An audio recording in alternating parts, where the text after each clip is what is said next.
Hi நண்பர்களே, நலம் 360 சேனலுக்கு உங்களை அன்போடு வரவேற்கிறேன். இன்னைக்கு நம்ம வீடியோவில் எதை பற்றி பேச போகிறோம்னா, ஒரு ரொம்பவே பவர்ஃபுல்லான ஒரு லீஃபை பற்றி தாங்க பேச போகிறோம். வீட்டுக்கு முன்னாடி இருந்தால் கூட நம்ம அதை கவனிக்க மாட்டோம். ஆனால் 1000 வருடத்துக்கு மேலே மருத்துவ பயன்பாடு கொண்ட ஒரு மரம் தான், அதுதான் வேப்ப மரம். அதில் இருக்கிற வேப்பிலையை பற்றி தான் இன்னைக்கு நம்ம முழுசாக தெரிஞ்சுக்க போகிறோம். அன்றாட வாழ்க்கையில் இது ஒரு மருந்தகம் மாதிரி வேலை செஞ்சுட்டு இருக்குங்க. வேப்பிலையை எதுக்கு பயன்படுத்தலாம், எந்த நோய்களுக்கு நல்லது, எப்படி சாப்பிடணும், யாரெல்லாம் பயன்படுத்தக்கூடாது, இதுல என்ன மாதிரியான சைடு எஃபெக்ட் இருக்குன்றத பத்தி டீப்பா இன்னைக்கு நம்ம பேச போறோம். வேப்ப மரம் நம்ம நாட்டுல மிகவும் முக்கியமானதுங்க. இதுல ஏராளமான மருத்துவ குணங்கள் இருப்பதா ஆயுர்வேத நிபுணர்கள் கூறுறாங்க. கோடையில வர பல வகையான உடல்நல பிரச்சனைகளுக்கு வேப்பிலை மூலம் சரி செய்து கொள்ளலாம் அப்படின்னு நிபுணர்கள் சொல்றாங்க. அப்படி இந்த வேப்பிலையை வச்சு நம்ம என்ன மாதிரியான பிரச்சனைகளை தீர்க்க முடியுன்றதை பத்தி முழுசா தெரிஞ்சுக்கலாம். அதுக்கு முன்னாடி நலம் 360 சேனலை சப்ஸ்கிரைப் பண்ணாதவங்க சப்ஸ்கிரைப் பண்ணிக்கோங்க. மறக்காம பக்கத்துல இருக்க அந்த பெல் ஐகானை பிரஸ் பண்ணிக்கோங்க. வாங்க வீடியோக்குள்ள போலாம்.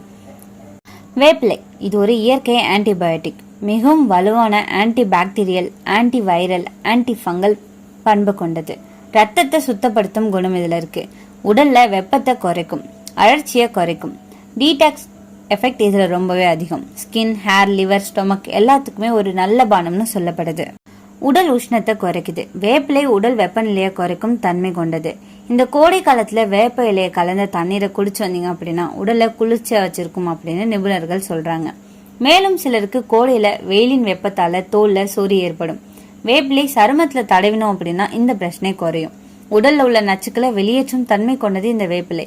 இந்த வேப்பிலை சாறு குடிச்சோம் அப்படின்னா ரத்தம் சுத்திகரிக்கப்படும் அப்படின்னு நிபுணர்கள் சொல்றாங்க. ரத்த ஓட்டமும் மேம்படும். சரும பராமரிப்புக்கு யூஸ் பண்ணலாங்க.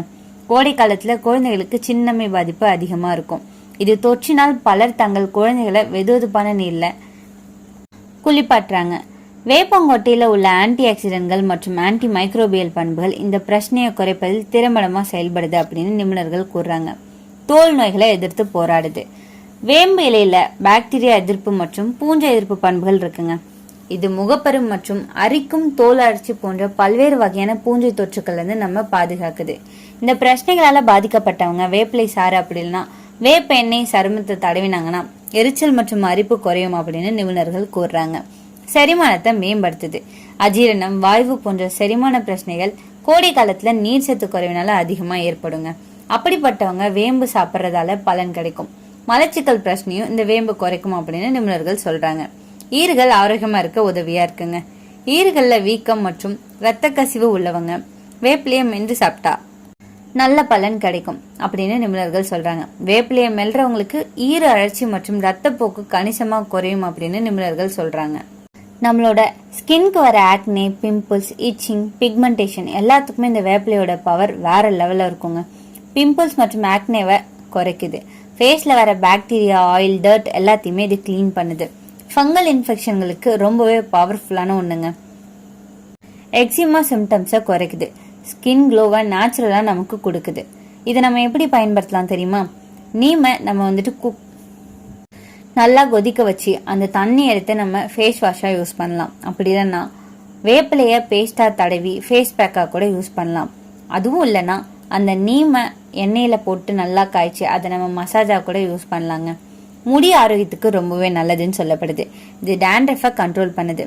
ஹேர் ஃபாலை குறைக்குது. ஸ்கேல்ப் இன்ஃபெக்ஷனை போக்குது. பெயின் தொல்லையை 100% இது குறைக்குதுன்னு சொல்லப்படுதுங்க. ஹேர் க்ரோத்து இது ரொம்பவே அதிகம் பண்ணுது. எப்படின்னு கேட்டீங்கன்னா, வேப்பிலை கொதிக்க வச்சு அந்த தண்ணியை நம்ம தலைக்கு யூஸ் பண்ணலாம். அப்படி இல்லைன்னா வேப்பிலை எண்ணெயை கொஞ்சமா தேங்காய் எண்ணெயோட கலந்து பயன்படுத்தலாம். அப்படியும் இல்லைன்னா வேப்பிலையை நல்லா அரைச்சி தலையில பேக் மாதிரி நம்ம போட்டு ஒரு அரை மணி நேரம் கழிச்சு குடிச்சோம் அப்படின்னா இந்த தொல்லையெல்லாம் நம்மளை விட்டு போயிடுங்க. அடுத்தது ரத்தம் சுத்தம் பண்ணுங்க. வேப்பிலை சரியாக ஒரு பிளட் பியூரிஃபையரா வேலை செய்யுது. பாய்சன் எலிமெண்ட்ஸ், டாக்ஸின் எல்லாத்தையுமே நம்ம உடம்புல இருந்து இது ரிமூவ் பண்ணுது. சுகரை கண்ட்ரோல் பண்ணுது.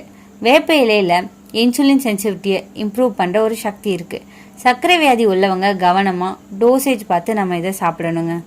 நுரையீரல் ஆரோக்கியத்தை மேம்படுத்துது. காச நோய்க்கும் இருமலுக்கும் இது ஒரு நல்ல மருந்தா இருக்கு. இதனால நுரையீரல் ஆரோக்கியமா இருக்கும். கல்லீரலை பாதுகாக்குது. இது லிவரை டீடாக்ஸ் பண்ணும். ஸோ லிவர் ரீஜெனரேஷன் ஆக இது ரொம்பவே உதவியா இருக்கு. ஜீரண சக்தி மேம்படும். கேஸ், அடிடிட்டி எல்லாத்தையுமே இது குறைக்குது. அல்சர் சிம்டம்ஸை ரெடியூஸ் பண்ணுது. இம்யூனிட்டி பூஸ்டர் மாதிரி நமக்கு இருக்கு. பல நாட்கள்ல இம்யூனிட்டி டிராப்ஸ் ஆனாலும் இந்த வேப்பிலை நம்மள சுறுசுறுப்பா வச்சுக்கும். பெண்கள் ஆரோக்கியத்துக்கு ரொம்பவே நல்லதுங்க. ஒயிட் டிஸ்சார்ஜை கண்ட்ரோல் பண்ணுது. மென்ஸ்ட்ரல் கிராம்ஸை ரெடியூஸ் பண்ணுது. போஸ்ட் டெலிவரி இன்ஃபெக்ஷனை இது அவாய்ட் பண்ணுது.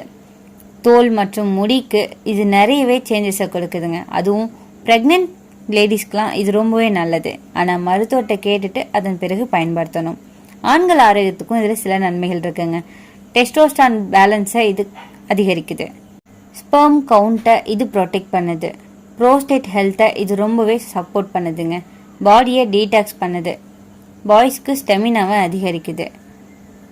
ஆயுர்வேத மருத்துவத்திலையும் இந்த வேப்பிலையை பயன்படுத்தியிருக்காங்க. எப்படின்னு தெரியுமா? வேப்பிலை கஷாயம், அப்படி இல்லைன்னா வேப்பிலை எண்ணெயை எடுத்து நம்மளோட மூட்டு வலிக்கு பயன்படுத்தியிருக்காங்க. வேப்பிலையை நம்ம தண்ணியில் போட்டு குளித்தோம் அப்படின்னா உடம்பை டீடாக்ஸ் பண்ணும். அதே தண்ணியில் குளித்தோம் அப்படின்னா உடம்புல இருக்கிற ஸ்கின் டிசீஸ் எல்லாமே போகும்னு சொல்லப்பட்டிருக்கு. அது மட்டும் இல்லாமல் இந்த வேப்பிலையோட பவுடரை எடுத்து நம்ம பல் தேய்ச்சோம் அப்படின்னா ஈர்களுக்கு ரொம்பவே நல்லதுங்க. பல் வலிமையாக இருக்கும். தினசரி நம்ம இதை எப்படி பயன்படுத்தலாம் தெரியுமா? ஒரு 6-7 இலையை எடுத்து வெறும் வயிற்றில் சாப்பிடலாங்க. அப்படி இல்லைன்னா வேப்பிலை கஷாயம் மாதிரி செஞ்சு குடிக்கலாம். அந்த பவுடரை நம்ம கேப்சூல் மூலமாக ஆயுர்வேதிக் மருத்துவத்தில் இருக்குங்க. அதை வாங்கி கூட நம்ம பயன்படுத்தலாம்.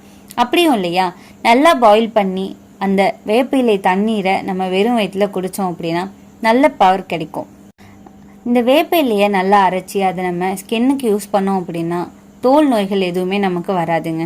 நீம் ஆயிலை அப்பப்போ தேங்காய் எண்ணெயில் கலந்து நம்ம தலைக்கு டைரெக்டாக அப்ளை பண்ணோம் அப்படின்னா முடி நல்லா வளரும். இந்த வேப்பையில் எல்லாருக்குமே சேஃப்னு இல்லைங்க. சிலர் கவனமாக இருக்கணும். இதனால் சில பக்க விளைவுகளும் ஏற்படும். அதிகமாக சாப்பிட்டோம் அப்படின்னா வாமிட்டிங், எக்ஸஸ் பாடி ஹீட்லாம் ட்ராப் ஆகும். கிட்னி ஸ்ட்ரெயின் அதிகமாகும். லோ சுகர் இருக்கவங்க, அதாவது திடீர் சர்க்கரை குறைவு ஏற்பட வாய்ப்பு இருக்குது. கர்ப்பிணிகள் அவாய்ட் பண்ணுறது நல்லதுங்க. ஏன்னா யூட்ரஸ் கான்ட்ராக்ஷன் செய்து இது ரொம்பவே அபாயத்தை கொடுக்கும். பால் கொடுக்குற பெண்கள் அவாய்ட் பண்ணுறது நல்லதுங்க. ஏன்னா இந்த வேப்பிலையோட கசப்பு தன்மை பாலில் கலக்கிற வாய்ப்பு இருக்குது. ஸோ குழந்தைக்கு ப்ராப்ளம் வரும். ஸோ கவனமாக இருக்கிறது நல்லது. 12 வயசுக்கு கீழே இருக்கிற குழந்தைங்க இதை சாப்பிட தேவையில்லைங்க. இது அவங்களோட லிவருக்கு ஓவர் ரிஸ்காக ஆயிரும். இந்த வேப்ப இலையோட எண்ணெயை நம்ம ரெகுலராக யூஸ் பண்ணுறதால சின்ன குழந்தைங்களுக்கு சீஷோர் வர வாய்ப்பு இருக்குங்க. அது மட்டும் இல்லாமல் ஸ்கின் இரிட்டேஷனும் வரும். ஸோ கவனமாக இருக்கிறது நல்லது. இது நம்ம அதிகமாக எடுத்துக்கிட்டோம் அப்படின்னா லோ பிபி, டிசீனஸ் இது எல்லாமே வர வாய்ப்பு இருக்குது. கவனமாக இருக்கணும். இந்த வேப்பிலையை கூட நம்ம எதெல்லாம் சேர்த்து செய்யக்கூடாது தெரியுமா? பாகற்காய், வேப்பிலை கூட பாகற்காய் சேர்த்து சாப்பிடக்கூடாது. டயபெட்டிக் டேப்லெட்ஸ் எடுத்துட்டு இருக்கவங்க அதோட டோசேஜை பொறுத்து தான் நம்ம இதை எந்த அளவுக்கு எடுத்துக்கணுன்றது இருக்குங்க. டெய்லி நம்ம கண்டினியூஸாக ஒரு 30 நாளுக்கு மட்டும் எடுக்கிறது நல்லதுங்க. இந்த நீம் ஆயிலை டைரெக்டாக ஃபேஸ்க்கு அப்ளை பண்ணுறதை வேண்டாம். இந்த வேப்ப இலையை நம்ம சரியாக பயன்படுத்தினோம் அப்படின்னா நம்ம வாழ்க்கையில் இது ஒரு ப்ரொடெக்டர் மாதிரி இருக்குங்க. Skin, hair, stomach, sugar infection எதுக்குமே இது யூஸ் பண்ணலாம். ஆனால் அளவை மீறக்கூடாது. நேச்சுரலில் இருக்கிற மருந்துகளும் லிமிட்டில் பயன்படுத்தினா தான் மெடிசன். அதிகமாக தவறாக பயன்படுத்தினா பாய்சன். நீங்கள் இந்த வேப்பிலையை என்ன மாதிரி பயன்படுத்திருக்கீங்கன்னு கமெண்ட்டில் சொல்லிடுங்க. இன்றைக்கி நான் சொன்ன விஷயங்கள் எல்லாமே உங்களுக்கு ஹெல்ப்ஃபுல்லாக இருக்கும்னு நம்புகிறேன். இந்த வீடியோ உங்களுக்கு பிடிச்சிருந்துச்சுன்னா லைக் பண்ணுங்கள், ஷேர் பண்ணுங்கள். மறக்காமல் நம்ம சேனலை சப்ஸ்கிரைப் பண்ணுங்கள். அடுத்த ஒரு அற்புதமான வீடியோவில் சந்திக்கிறேன்.